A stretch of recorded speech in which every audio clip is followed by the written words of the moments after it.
చదువుకుంటున్న పిల్లలు అడుగుతా ఉన్నారు, ఆ అక్క చెల్లెమ్మలు అడుగుతా ఉన్నారు, ఆ పిల్లలు చదివిస్తా ఉన్న అక్క చెల్లెమ్మలు, మా పిల్లలు చదువులు పోతా ఉన్నారు, కాలేజీలు అడుగుతా ఉన్నాయి ఫీజులు కట్టమని చెప్పి, సర్టిఫికెట్లు ఇవ్వమంటున్నాయి, సర్టిఫికెట్లు ఇవ్వమని చెప్పి కాలేజీలు అంటా ఉన్నాయి.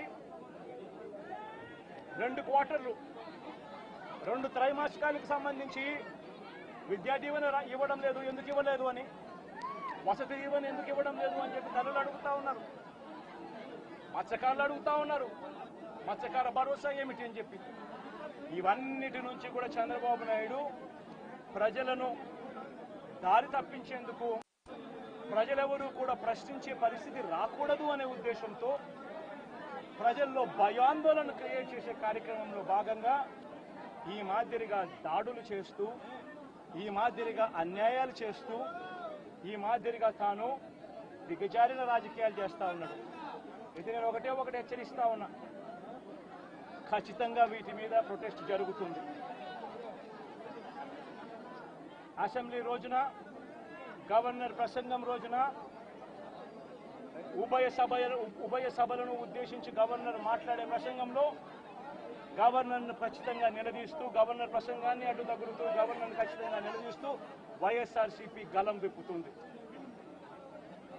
దాని తర్వాత ఖచ్చితంగా మళ్ళీ మంగళవారము వైఎస్ఆర్సీపీకి సంబంధించిన ఎమ్మెల్సీలు, ఎమ్మెల్యేలు, ఎంపీలు, రాజ్యసభ సభ్యులు, లోక్సభ సభ్యులు అందరూ కూడా ఢిల్లీకి వెళ్తారు.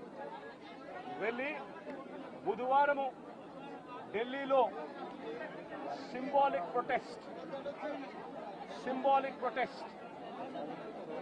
సింబాలిక్ ధర్నా ఢిల్లీలో చేసే కార్యక్రమం కూడా చేస్తాం.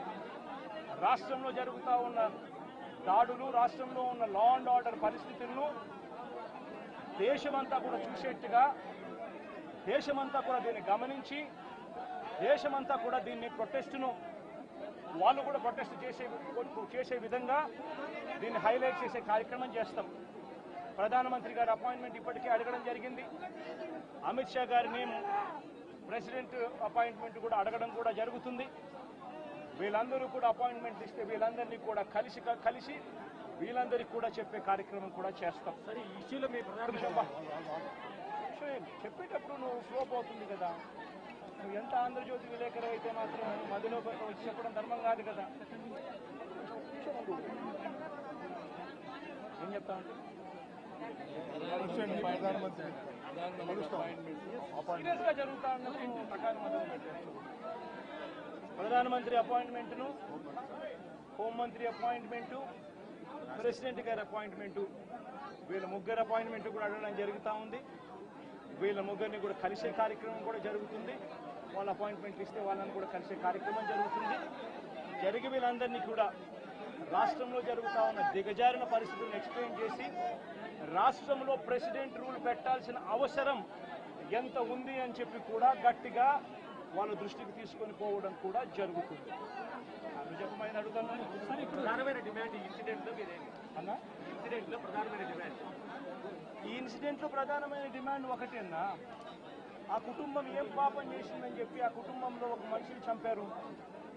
చంపడమే కాకుండా ఆ కుటుంబాన్ని అప్రతిష్ట పాలు చేస్తూ, ఆ పిల్లాడి మీద ఎలాంటి చెప్పుకోదగ్గ హత్యలు చేసిన కేసులో, లేకపోతే ఒక ఫ్యాక్షన్ కేసులో, లేకపోతే తను ఒక ఫ్యాక్షన్ లీడర్ కిందనో, ఒక హత్యలు చేసిన వ్యక్తి కిందనో తనను ఒక ప్రొజెక్ట్ చేసి పోలీసులు ఏ రకంగా ఆ వ్యక్తి, ఆ పిల్లాడి వ్యక్తి ఆ జీవితము, ఆ కుటుంబం జీవితంతో చెలగాటలాడుతూ ఏ రకంగా వ్యక్తిత్వ హరణ చేస్తూ ఉన్నారో ధర్మమేనా?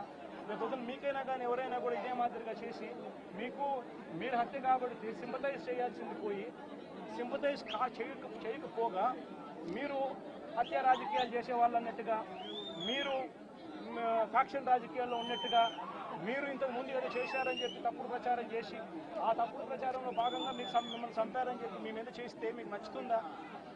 కనీసం పోలీసులు అనే వాళ్ళు ప్రేక్షక పాత్ర వీడి చంద్రబాబు నాయుడు అనే వ్యక్తి క్షమాపణ చెప్పాలి. మోస్ట్ ఇంపార్టెంట్ థింగ్, రాష్ట్రంలో జరుగుతూ ఉన్న దాడులను తాను ఖండించి క్షమాపణ చెప్పి ఇక మీదట ఇలాంటి పరిస్థితులు ఉండవు అని చెప్పి ప్రజలకు భరోసా ఇవ్వాలి. వైఎస్ఆర్సీపీకి ఓటు వేసిన వాళ్ళకు కూడా భరోసా ఇవ్వాలి.